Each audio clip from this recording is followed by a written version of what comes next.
வீடு ஒரு குடும்பம் சமாதானமா இருக்கணும்னா அந்த வீட்டில் கண்டிப்பாக ஜெப சத்தம் கேட்டுதான் ஆக வேண்டும்.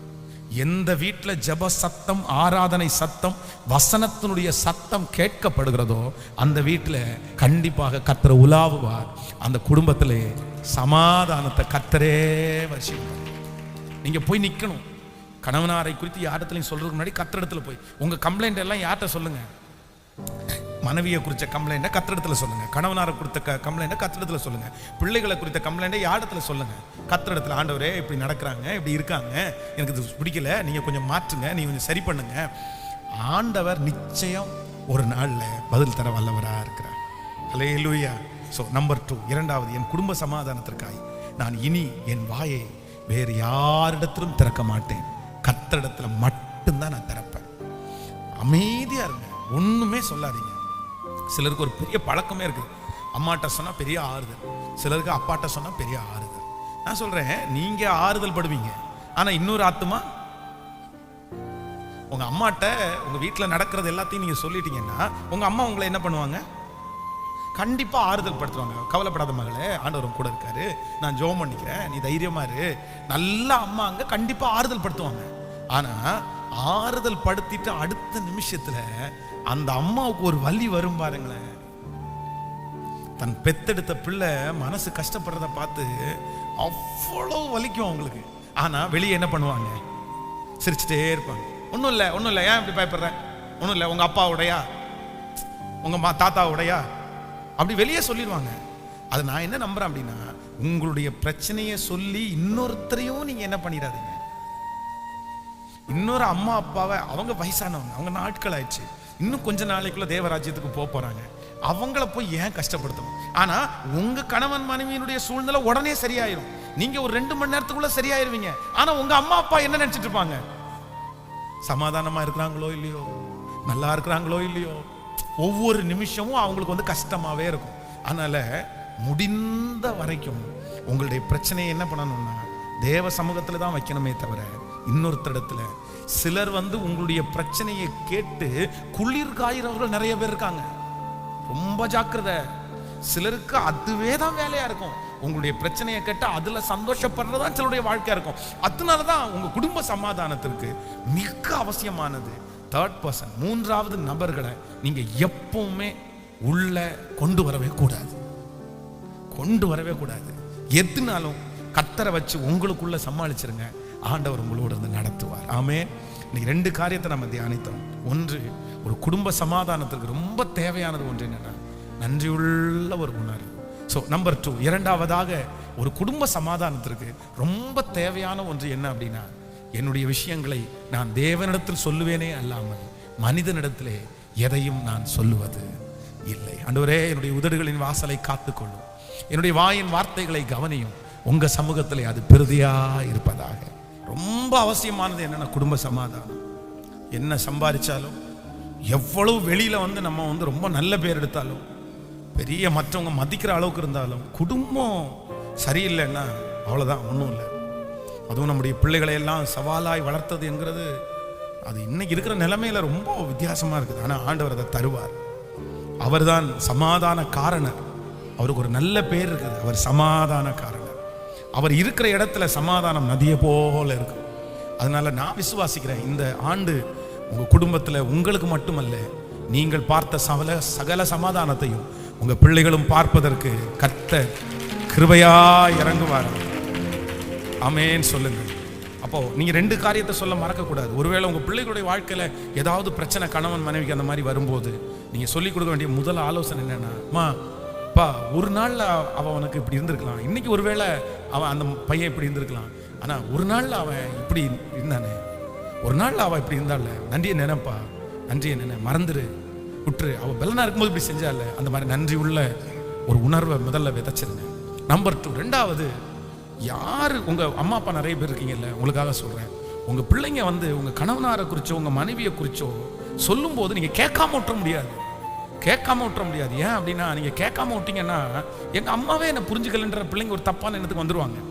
எங்க அம்மாவுக்கே கேட்க முடியல, எங்க அம்மா புரிஞ்சுக்க மாட்டேங்கிறாங்க, சொல்றதுக்கு முன்னாடியே எங்க அம்மா என்ன தப்பா நினைச்சிட்டாங்கன்றவாங்க. அப்படியெல்லாம் நினைக்காதீங்க. கேளுங்க, கேட்டுட்டு முடிச்சுட்டு, சரிம்மா என்கிட்ட நீ சொல்லிட்ட, நான் உனக்காக ஜெபம் பண்றேன், ஆனா உன் பிரச்சனையெல்லாம் யார்கிட்ட சொல்லுனா? ஏசப்பாட்ட சொல்லுமா, ஏசப்பாட்ட சொல்லுப்பா. அவர்கிட்ட போய் நில்லு, அவர்கிட்ட முழங்கால் படியிடு. அவர் இந்த குடும்பத்தை ரொம்ப அழகா கட்டுவாரு. நீ பெரிய ஊழியம் செய்யற, நீ பெரிய ஊழியம் செய்ய போற, உன் பிள்ளைங்க பெரிய ஊழியம் செய்ய போறாங்க. இப்படிதான் இருக்கும், போராட்டம் வரும். ஆனா தேவனிடத்துல போய் நிற்கும் போது ஆண்டவர் ஒரு சமாதானத்தை தருவாரு. நாங்க பேசுறதுனால எதுவும் நடக்க போறது இல்லை, நாங்க பேசினா பிரிவினைகள் அதிகமாயித்தான் இருக்கும், அதனால வேண்டாம் அப்படின்னு சொல்லி அந்த ஆலோசனையை சொல்லணும். நீங்களும் உங்க மனசுல எப்பவுமே ஃபிக்ஸ் பண்ணிக்கிங்க. இன்னைக்கு போங்க, போயிட்டு நான் சொல்றேன், இந்த ஜெபத்துல யாருக்காவது ஒருத்தருக்கு கணவன் மேல கசப்பு இருக்குதா, மனைவி மேல கசப்பு இருக்குதா, தயவு செய்து நான் சொல்றத நீங்க அன்பாய் கேளுங்க. ஆன்லைன்ல இருக்கிறவங்க கேளுங்க. உங்க கணவன் உங்களுக்கு செஞ்ச நன்மையை ஒரு டைரியில எழுதுங்க. உங்க மனைவி உங்களுக்கு செஞ்ச ஒரு நன்மையை டைரியில எழுதுங்க. நீங்க எழுதி முடிங்க. அதுக்கப்புறம் உங்களுக்கு அவர் மேல பாசம் வருதான்னு பாருங்க, இல்லைன்னா அவங்க மேல பாசம் வருதா இல்லைன்னு பாருங்க. எந்த மனைவியும் தியாகம் இல்லாமல் இல்லை, எந்த கணவனாரும் தியாகம் இல்லாமல் இல்லை. எத்தனை எத்தனை எத்தனை அதை நினைங்க, அதை நினைங்க. அதை நினைக்கும் போது கண்டிப்பாக உங்களுக்குள்ள ஒரு பெரிய மாற்றம் வரும் நான் நம்புறேன். ஆமேன்னு சொல்லுங்க. கத்த பெரிய காரியத்தை செய்வோம். ஏன் அப்படின்னா, நீங்க சரியாகாத பட்சத்துல உங்க பிள்ளைங்க சின்ன பிள்ளைங்களா இருப்பாங்கன்னா இந்த கட்டு அப்படியே அவங்களுக்கு என்ன பண்ணும்னா கண்டினியூ ஆகிட்டே இருக்கும் பாருங்க. அதனாலதான் சொல்றேன், நான் பேரண்ட்ஸை சில நேரத்தில் வற்புறுத்தி நீங்க கஷ்டம்தான், நிறைய பேருக்கு உடைவு. உண்மையிலே எனக்கு தெரியும் உங்க காயம் ரொம்ப பெருசா இருக்கலாம், பட் நீங்க ஏன் சரியாகணும் அப்படின்னு சொன்னா, அட்லீஸ்ட் உங்க பிள்ளைகளாவது நல்லா வாழணும் இல்ல, நல்லா இருக்கணும் இல்ல, இந்த சாபம் அப்படியே கண்டினியூ ஆயிடக்கூடாது இல்ல, இந்த பிரச்சனை அப்படியே கண்டினியூ ஆயிடக்கூடாது இல்ல. அதனாலதான் நமக்குள்ள ஒரு மாற்றம் வரணும். அந்த குணத்தை எல்லாம் மாத்திக்கிங்க, கிளியர் பண்ணிக்கிங்க. நம்ம போறதுக்குள்ள நம்முடைய குடும்பத்தினுடைய சாபத்தை நம்ம ஜெயிச்சுட்டு தான் கடந்து போகணும். எத்தனை பேர் ஆமோதிக்கிறீர்கள்? நீங்க ஒரு சக்சஸ்ஃபுல்லான ஒரு வெற்றி உள்ள ஒரு கணவன் மனைவியாய் இல்ல வெற்றி உள்ள ஒரு குடும்பத்தை கட்டிட்டீங்கன்னா, உங்களுக்கு வர்ற பிள்ளைங்க கண்டிப்பாக அவங்க கண்டிப்பா அவங்க வெற்றி உள்ளவங்கள தான் இருப்பாங்க. அப்படியே கண்டினியூ ஆயிரும். அது அப்படியே அந்த ஆசீர்வாதம் கண்டினியூ ஆயிரும். அதனால நமக்காக அல்ல, நம்முடைய சன்னதிக்காக, நமக்காக அல்ல, நம்முடைய சன்னதிக்காக. ஒருவேளை கணவனால இழந்த அம்மா அங்க ஐயா அங்க இருப்பீங்கன்னா, உங்க பிள்ளைகளுக்காக ஜெபிங்க. ஆண்டவரே, என் பிள்ளைங்க 2 பேரும் தீர்க்காய்சோட வாழணும். நான் சின்ன வயசுல இருந்தே என் கணவனால இழந்துட்டேன், ஆனா என் பிள்ளை அப்படி விழுந்துடக்கூடாது, என் பையன் அப்படி இருந்துடக்கூடாது. அவங்க பூரண வயசுள்ளவங்களா மறிக்கணும்.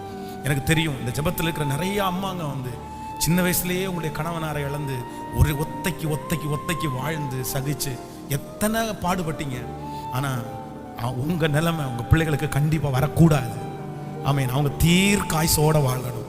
அவங்க 2 பேரும் ஒற்றுமையா இருக்கணும். நானும் ஜெபி, இந்த ஃபாரின் எல்லாம் ரொம்ப சிலர்லாம் வெறியா இருக்காங்க.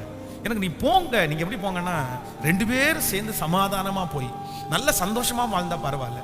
கணவன் அங்க, மனைவி இங்க. அப்புறம் சிலர்லாம் வெளிநாட்டுக்கு போயிடுறாங்க, மனைவியை வீட்டில் விட்டு போறாங்க, பாஷையும் தெரியாது, வீட்லயே அடைஞ்சு கிடந்து அது பைத்தியம் மாதிரி மாறி அவர் வெளியே போயிடுறாரு, வேலை செய்யறாரு, 4 பேரை பார்க்குறாரு, முடிஞ்சிச்சு. இந்த பொண்ணு வீட்டு ரூமுக்குள்ளேயே அடைஞ்சு கிடந்து எவ்வளோ கஷ்டம் தெரியுமா? அதனால எல்லாவற்றை விட நீங்கள் சமாதானமாய் வாழ்வதுதான் முக்கியம். பணம் எல்லாம் எப்போ வேணாலும் வரும், அது ஒன்றும் வந்த உடனே ஒன்றும் பெரிய விஷயமே இல்லை. ஆமேன்னு சொல்லுங்க. நான் ஒன்று நினச்சிக்கோங்க, எவ்வளவு பணம் வந்தாலும் நீங்கள் ஒரு டைமில் ஒரு சட்டையும் ஒரு பேண்ட்டும் தான் போட முடியும். இன்னொன்று தூக்கி மாட்டிக்க முடியுமா?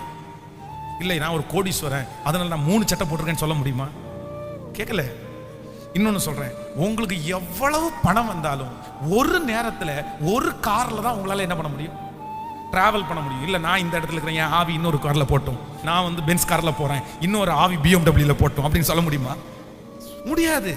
இன்னொன்று சொல்கிறேன், உங்களுக்கு எவ்வளவு பணம் இருந்தாலும் இந்த வயிற்றுக்கு அளவு தான் என்ன பண்ண முடியும்.